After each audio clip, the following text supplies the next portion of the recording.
Does a woman's past really matter that much? If you ask me, I say yes. And to a lot of other men, they also would agree with this statement. Most men rely on words. They think the key to understanding a woman lies in her stories, her confessions, her ability to open up. But here's the hard truth. The more you ask, the less you know. Because when you ask, she performs, she filters, she protects. Not out of malice, but because that's what people do when they've been hurt. And so what you end up with is not her story. It's her narrative, the one she's built to survive. But if you want to see the woman behind the mask, if you want to know what she's actually carrying, not what she says she is, you stop asking, you start watching. Because the truth isn't in the words, it's in the silence between them. And in this video, I'll show you exactly how to read that silence, so you never get caught in a story that's been edited for your comfort. Let's begin. 1. Her pace of intimacy. A woman's past doesn't always speak in words. Sometimes it whispers in timing, how fast she lets you in, or how carefully she keeps you out. Now here's what most men get wrong. They assume fast intimacy means strong connection. But speed is not always sincerity. Sometimes it's strategy. See? When a woman gets emotionally close too quickly, it's tempting to feel flattered. You think you've got game. You think you're the exception. You think she's just really into you. But slow down, because very often that quick closeness isn't confidence, it's compensation. She's skipping the steps, not because she feels safe, but because she never learned how to feel safe unless she's instantly attached. That's not affection, that's survival. Think about it. Maybe she grew up in a home where love had to be earned fast, or lost forever. Maybe her last relationship taught her that the girl who moves slow gets replaced. So now intimacy becomes a sprint, not a journey. The danger, when speed becomes a defense mechanism, you don't meet her. You meet the mask she learned to wear. And the moment things get real, stable, slow, quiet, she starts to panic. Because she was never taught that calm is safe. She was taught that calm is the silence before abandonment. Now flip the coin. Let's say she's distant, guarded, hard to reach emotionally. No matter how patient or consistent you are, that's not always disinterest. That might be trauma control. Because some women learn the hard way. Vulnerability isn't intimacy, it's a weapon. Someone used their openness against them, mocked it, manipulated it, abandoned it. So now she builds walls with brick-like silence, not because she's trying to hurt you, but because she doesn't know how else to stay safe. In both cases, the one who rushes and the one who resists, you're not dealing with personality. You're dealing with emotional memory, what shaped her, what broke her, what she had to become to survive. So as a man walking the Stoic path, your role is not to judge her rhythm, it's to read it. Because when you understand why she moves the way she moves, you no longer personalize her pace. You recognize it for what it is. Not a statement about your worth, but a reflection of her past. And that distinction, that's what separates a man who reacts from a man who understands. So here's the question. Are you reacting to her speed or reading her signal? Because in Stoicism, clarity is power. And when you have it, you stop asking, why is she doing this to me? And start asking, what taught her to do this at all? That's how you learn to see the truth, without needing her to say a single word. 2. How she handles praise. There's a difference between being admired and being seen. Most men only know how to compliment what's visible.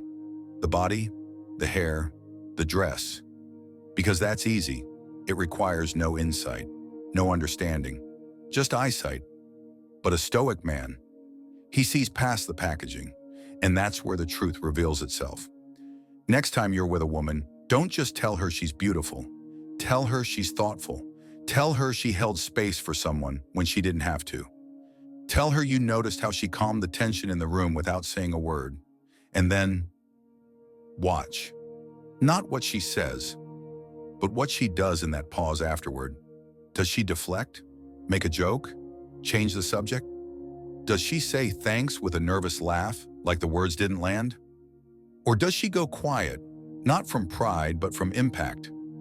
Because when you praise a woman's depth, not her decoration, you're not just complimenting her.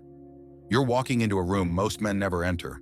And for many women, that room is empty because her past lovers only saw what was on display, not what was buried. Maybe she was praised for being hot, but never for being wise. Maybe she was desired in public, but dismissed in private. Maybe she was sexualized early, long before she was ever understood. So now, when real praise shows up, praise that honors her character, her essence, her spirit, it feels foreign. Not because she doesn't like it, but because she doesn't recognize it. And this is where most men get confused. They assume she's being shy or humble. But what they're actually witnessing is a woman experiencing something new, a love language she was never taught to speak, only to crave. And here's the Stoic insight. The way someone receives praise reveals how they were loved. When she's uncomfortable with compliments about her soul, you're not just witnessing insecurity. You're witnessing emotional starvation. You're touching a place inside her that's rarely been touched. Not by hand, but by awareness. So don't rush that moment. Don't fish for a reaction. Just observe. Because her reaction to praise is a map. It shows you what she's used to, what she's still healing from, and what kind of love she's never known how to trust. And the best part? You didn't have to ask her anything. You just had to see what most men overlook. That's not charm. That's wisdom.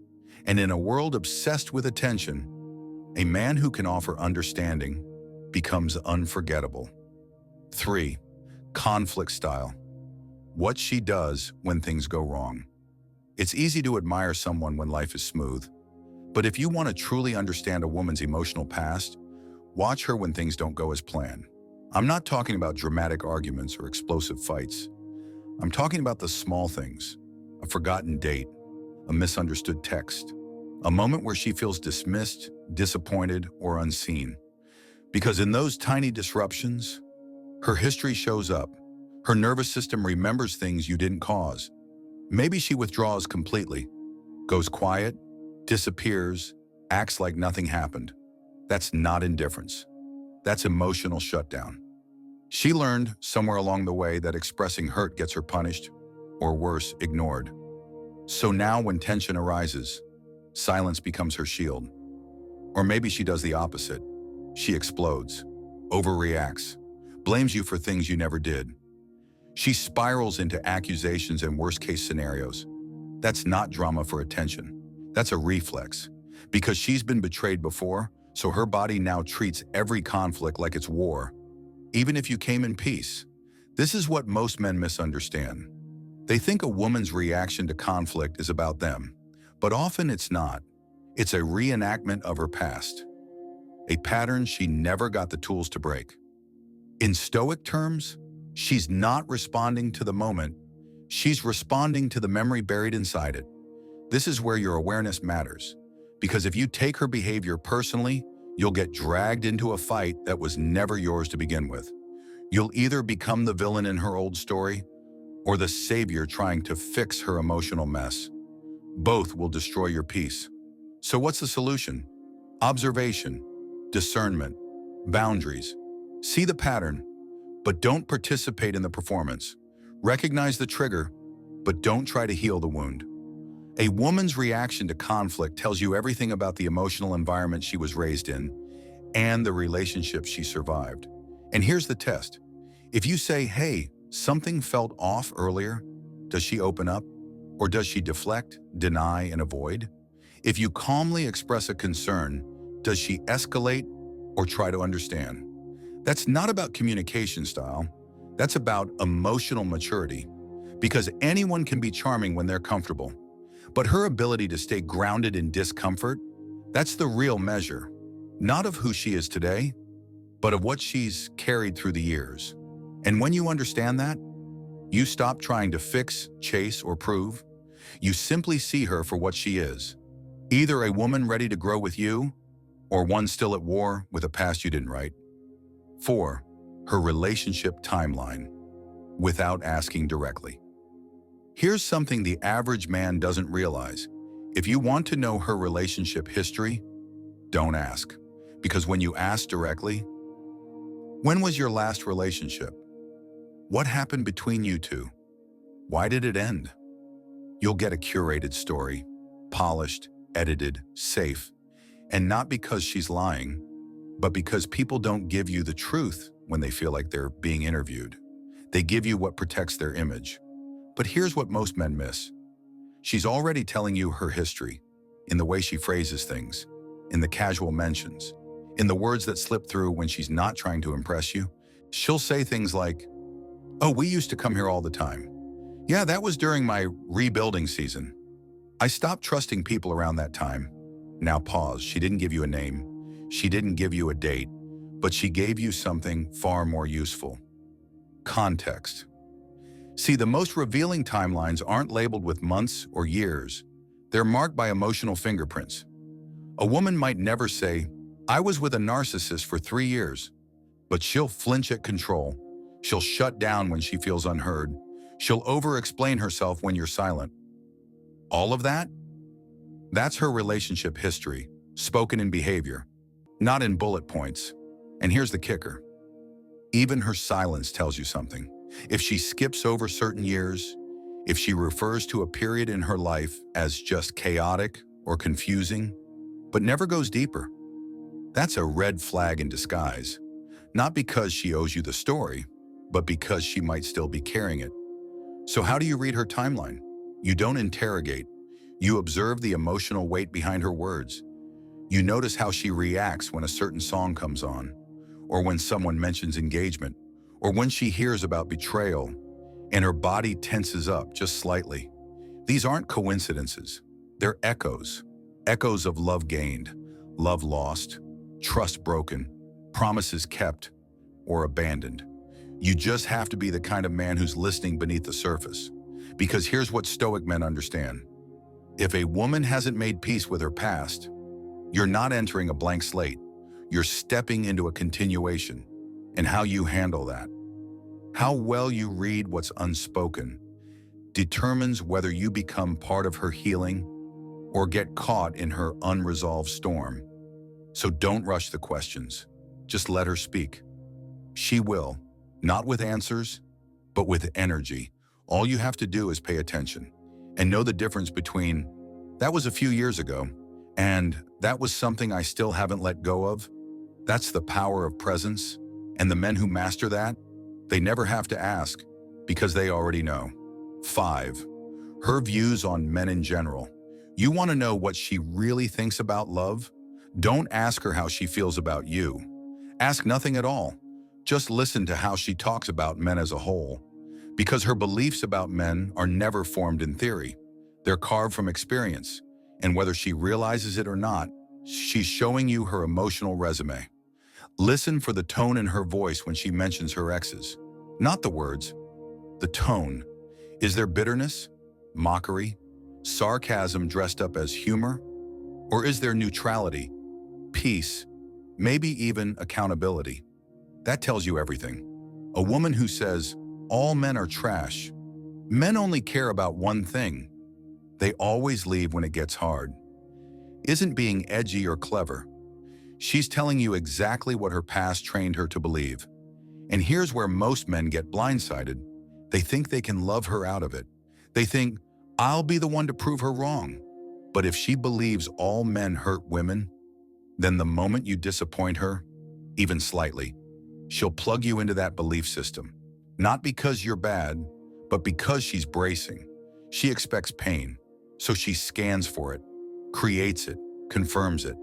And your kindness, she doesn't trust it yet, because in her past, kindness came with conditions. This is where emotional maturity matters. Because when a woman says, "men are this," or "men always do that," a Stoic man doesn't argue. He doesn't defend himself or his gender. He just listens and assesses. Is this a woman who's processed her pain?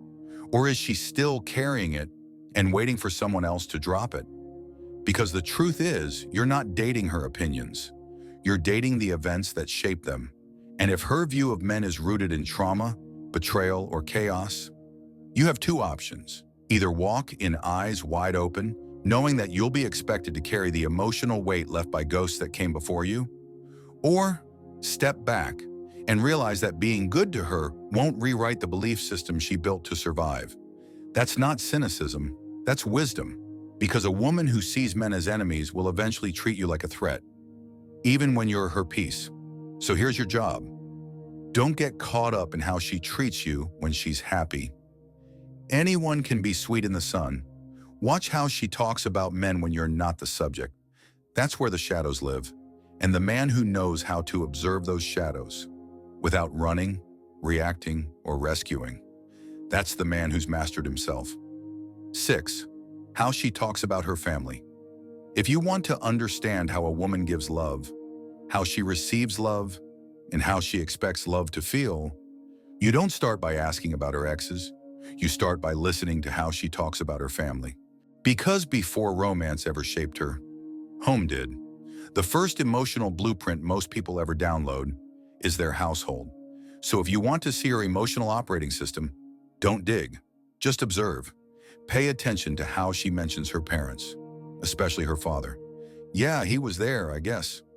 We weren't that close, but it's whatever. My mom raised me. He wasn't really around. Now pause. That whatever, that shrug, that's not detachment. That's disappointment. Buried so deep it stopped asking for comfort. It doesn't shout, it simmers. And whether she realizes it or not, that emotional fracture is still running her software. Here's what most men overlook. If a woman had to chase her father's love, she might unconsciously recreate that chase with you. Not because you're distant, but because her body only recognizes love when it comes with struggle. If her father was inconsistent, warm one day, cold the next, she might interpret emotional chaos as normal. So when things feel peaceful, steady, clear, she'll doubt it, sabotage it, question it, not because you're wrong for her, but because stability feels unfamiliar, and unfamiliar doesn't feel safe. Now flip it. If she had a present, emotionally available father, you'll often see it in how she handles disagreement. She doesn't escalate. She doesn't shut down. She leans in, stays grounded, communicates. Not perfectly, but with clarity, because love for her was modeled as something safe. She learned that presence doesn't have to be earned, that attention isn't a reward, it's a baseline, and that shows up in everything. In how quickly she forgives, in how directly she expresses a need, in how calmly she holds space for yours. This doesn't mean you need to psychoanalyze her every family story. It just means listen to the tone behind the memory. Does she light up when she talks about her childhood? Or does her face go flat when someone mentions family time? Does she talk about emotional connection? Or just material provision? Because the way she learned to love at home is the way she'll eventually love you, unless she's done the work to rewire it. And most haven't. They've just learned to cope. So don't mistake coping for healing, and don't confuse composure with emotional wholeness. Her family dynamic is the silent architecture behind her affection, her fears, her expectations, her triggers. And if you walk into her life blindly, you might end up trying to be the father figure she never had, or reliving the chaos she still hasn't left. A Stoic man doesn't flinch at that truth. He just notices it, and then decides, am I walking into a house of peace or a house of ghosts? That answer? It won't come from her words. It'll come from the spaces in between, where her past still echoes. 7. What makes her emotional and what doesn't? If you want to know what shaped a woman, don't just ask about her past. Watch what stirs her in the present. What makes her pause? What makes her quiet? What moves her to tears? Or what she refuses to feel at all? Because emotion is memory in disguise. It's the body remembering something long after the mind has tried to forget. So when you see her get unexpectedly affected by a film, a song, a situation that seems harmless on the surface, pay attention. Maybe a movie scene about abandonment makes her shift uncomfortably. Maybe a story about betrayal suddenly makes her eyes glaze over. Maybe a casual joke hits her too hard, and she brushes it off too quickly. That's not sensitivity. That's a bruise. still healing, still tender, still real. On the flip side, maybe you see something else. She stays composed during tragedies, unmoved by heartbreak, detached from emotional moments that should, by all accounts, stir something. That's not strength. That might be emotional armor, built from years of having to stay strong just to survive. She didn't grow numb because she's powerful. She grew numb because she had no other choice. And this is the subtle difference most men miss. They confuse emotional control with resilience, but often that control is just containment, unfelt pain, unprocessed grief, unspoken stories, still echoing. So what do? You observe. You stop asking, why did she cry at that? Or, why doesn't she feel anything here? You realize the places where she feels too much tell you what hurt her. The places where she feels nothing tell you what she had to bury. Either way, it's not random, it's history, hiding in plain sight. And if you look closely, you'll also notice that sometimes she skips the emotional part of her own stories, laughs off pain that clearly wasn't funny, tells a heavy story in a light tone, as if trying to convince even herself that it wasn't a big deal. That's not confidence, that's conditioning. And when you see that, you realize something powerful. People don't react in extremes without a reason, whether it's overreaction or no reaction at all. Both are signals of a past trying to stay invisible. But a Stoic man, he sees the invisible. He doesn't need to interrogate. He doesn't need to fix. He simply reads. Because being a man of clarity doesn't mean you drown in her story. It means you stay grounded, while understanding the story she doesn't know she's telling. So watch closely. The way she flinches or doesn't flinch. The way she tears up or doesn't blink. Those aren't mood swings. Those are emotional fingerprints. And if you know how to read them, you'll know more about her history than any question could ever reveal. If you've watched this far, congratulations. You've already separated yourself from 90% of men, the ones who chase words instead of watching behavior, who ask too many questions and miss the truth unfolding right in front of them. But not you. Because now you know, a woman doesn't need to tell you her past. She reveals it in how she loves, how she reacts, how she protects herself without even realizing it. You don't need to interrogate. You need to observe. Because the ones who pay attention, they don't fall for stories. They recognize patterns. So here's your challenge. Drop a comment below and tell me, what's one sign you ignored in the past? That now makes complete sense. I read every single one. And if you're the kind of man who values raw insight, deep emotional intelligence, and grounded Stoic wisdom, hit that subscribe button. This is only the beginning. In the next episode, we're breaking down 5 signs a woman is still in love with her ex and how she hides it from you. You're not going to want to miss it. Until then, stay sharp, stay sovereign, and never confuse her story for her truth. I'll see you soon.